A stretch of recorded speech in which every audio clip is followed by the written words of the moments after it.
સુરતમાં ગજેરા બંધુ સામે ઇન્કમટેક્સ અને ઈડીના સર્ચ દરમિયાન મોટા ખુલાસા થયા છે। વસંત ગજેરા સામે 100 કરોડથી વધુની જમીન બોગસ પાવર ઓફ એટર્ની બનાવી પચાવી પાડવાનો આરોપ સામે આવ્યો છે।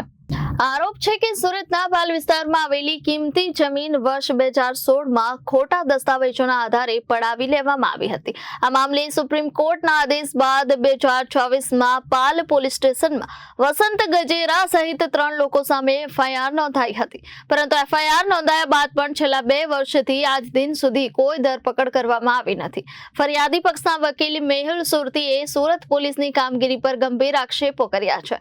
તેમનો આરોપ છે કે ઇન્કમટેક્સ ઈડી તપાસ કરી શકે છે, પણ સુરત પોલીસ કાર્યવાહી કરી શકતી નથી। ન્યાય માટે લડતા ફરિયાદીનું નિધન થતા મામલો વધુ સંવેદનશીલ બન્યો છે। હવે આ કેસમાં હાઈકોર્ટમાં તપાસ અધિકારી સામે પડકાર કરાયો છે અને ન્યાય નહીં મળે તો સુપ્રીમ કોર્ટમાં આગળ વધવાની ચેતવણી આપવામાં આવી છે। Reporter Arvind Rathod, Janadesh News, Surat.